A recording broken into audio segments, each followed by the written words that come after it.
This video is for Indian women. अभी दिसंबर 2023 में श्रीनगर में मिस वर्ल्ड कंपटीशन होने जा रहा है और मिस वर्ल्ड कंपटीशन का एक साफ सा मोटो है, beauty with a vision. Beauty with a vision का मतलब ये है कि औरतें सुंदर दिखने के साथ साथ बहुत सारे ह्यूमैनिटेरियन कॉजेज़ में भी पार्टिसिपेट कर सकती हैं। लेकिन उससे ज़्यादा इंपॉर्टेंट एक और चीज़ है, what about beauty in legislature, what about beauty with power, और in general what about women in politics. इसके बारे में बहुत कम बात होती है। अभी 18 से 22 सितंबर को इंडियन पार्लियामेंट का जो स्पेशल सेशन होने जा रहा है, उसमें हो सकता है कि Indian women's reservation in state legislative assemblies and also in Indian parliament, इसके बारे में बात हो सकती है। इस बिल के बारे में हम डिटेल में बाद में बात करते हैं। सबसे पहले ये डिस्कस कर लेते हैं कि इंडिया के पॉलिटिकल लैंडस्केप में विमेन की करंट सिचुएशन है क्या।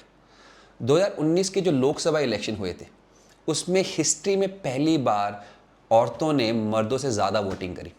67.18% औरतों ने वोटिंग की, मर्दों ने 68.1% वोटिंग की।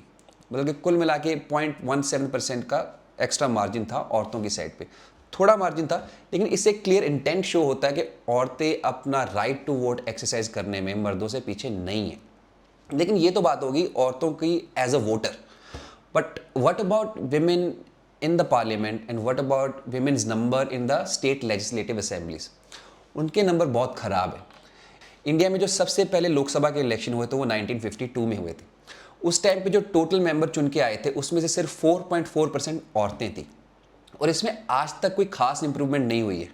आज भी विमेन्स रिप्रेजेंटेशन इन पार्लियामेंट के केस में जो रैंकिंग है, उसमें इंडिया 149th नंबर पे है आउट ऑफ 193 कंट्रीज, जो कि बहुत ही ख़राब रैंकिंग है। अगर हम इंडियन पार्लियामेंट की बात करें, उसमें दो मेन हाउसेज हैं।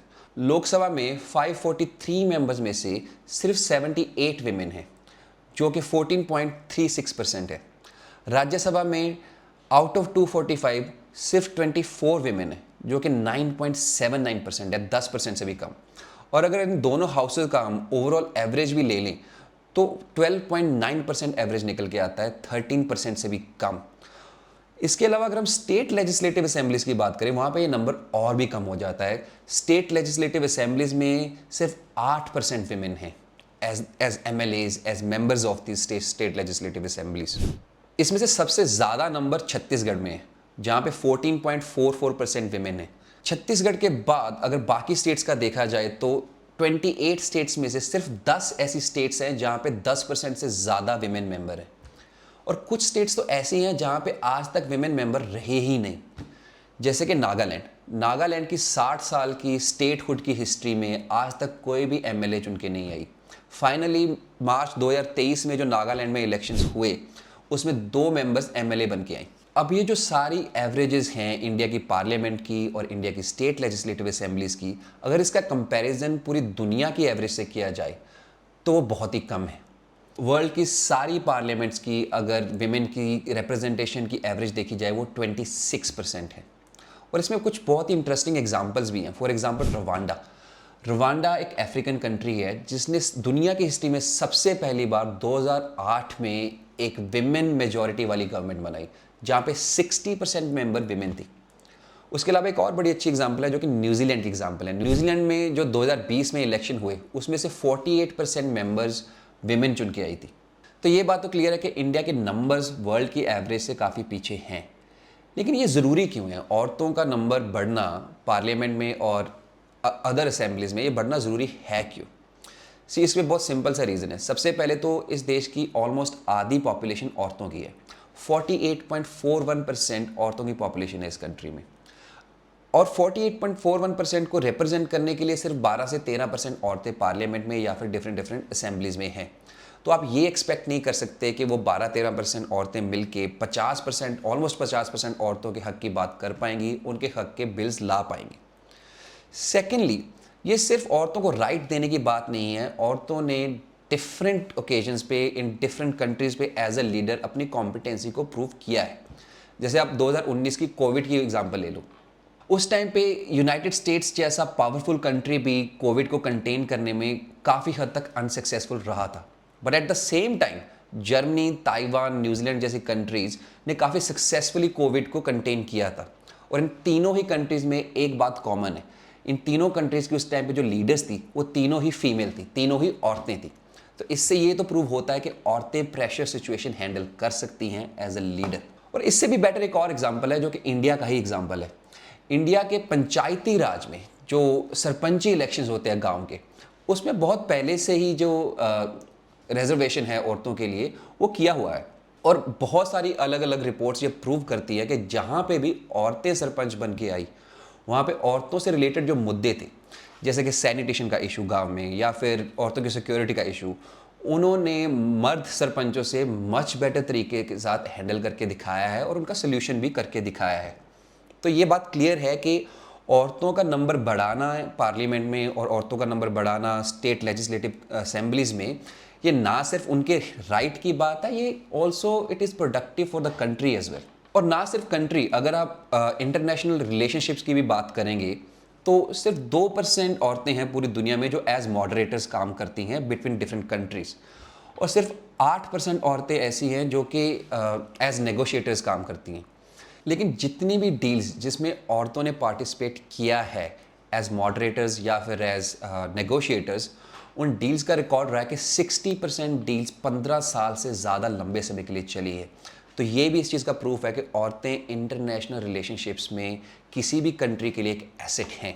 ये तो क्लियर है कि औरतों का राइट भी है उनका नंबर बढ़ाना स्टेट असेंबलीज में और पार्लियामेंट में, उसके साथ साथ ये प्रोडक्टिव भी है कंट्री के लिए भी और इंटरनेशनल रिलेशनशिप्स के लिए भी। तो अब एक क्वेश्चन अराइज होता है कि अभी तक क्यों नहीं हुआ है। उसके 4-5 मोटे मोटे से रीज़न है।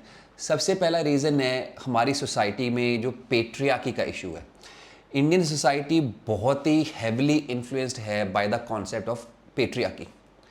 औरतों के जितने भी डिसीजन होते हैं उसमें उनके घर के मर्दों का इंटरफेरेंस आज तक बहुत ज़्यादा रहा है। और अगर देखा जाए तो जो पॉलिटिक्स का टॉपिक है ये काफ़ी नेगेटिव टॉपिक माना जाता है। तो ज़्यादातर मर्द नहीं चाहते कि उनके घर की औरतें पॉलिटिक्स में जाएं। ये कुछ इशू रहा है।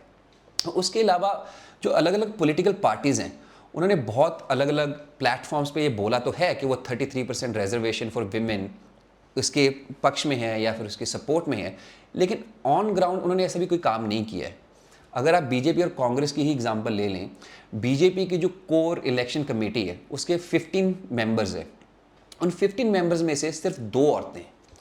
और अगर आप कांग्रेस की कोर वर्किंग कमेटी की एग्जांपल लें उसमें टोटल 38 मेंबर्स हैं, उनमें से सिर्फ 6 औरतें हैं। उन 6 औरतों में से भी 2 सोनिया गांधी और प्रियंका गांधी। एजुकेशन एक बहुत बड़ा रोल प्ले करती है फ्यूचर लीडर्स को शेप करने में। ज़्यादातर पॉलिटिकल लीडर्स अपनी जर्नी कॉलेज और यूनिवर्सिटी के जो इलेक्शंस होते हैं वहाँ से स्टार्ट करते हैं। वहीं से वो अलग अलग पार्टीज़ के यूथ विंग का पार्ट बनना शुरू करते हैं। आज की डेट में हमारे एजुकेशन इंस्टीट्यूट्स में औरतों का नंबर मर्दों के मुकाबले बहुत कम है, जिसकी वजह से उनके लिए वो जो पॉलिटिकल गेट ही नहीं ओपन होता, वो वहाँ पे एंटर ही नहीं कर पाती है पॉलिटिक्स में। एक और बहुत बड़ा इशू है वायलेंस। हमारे कंट्री में जो पॉलिटिक्स है वो एक वायलेंट अफेयर है और बहुत अलग अलग टाइम पे अलग अलग जगह पे अलग अलग कैंडिडेट्स के साथ वायलेंस होता है। तो इस वायलेंस की वजह से टाइम टू टाइम औरतें भी रिस्ट्रेन करती रही हैं कि वो पार्टिसिपेट नहीं किया उन्होंने वॉलंटरीली भी बहुत सारे इलेक्शंस में। एक और बहुत इंपॉर्टेंट पॉइंट है इंडियन वोटर का ट्रस्ट औरतों में as a candidate, as a political candidate. 2019 में 206 इंडिपेंडेंट विमेन कैंडिडेट्स ने कॉन्टेस्ट किया था जिनके पास किसी भी पार्टी की एफिलिएशन नहीं थी, जो किसी भी पार्टी की मेंबर नहीं थी। उन 206 में से सिर्फ 2 इंडिपेंडेंट कैंडिडेट्स जीती थी और वो 2 इंडिपेंडेंट कैंडिडेट्स को भी, एक को कांग्रेस का और दूसरे को बीजेपी का बैकअप था उन पार्टीज़ के अपने पर्सनल पॉलिटिकल मोटिव्स के लिए।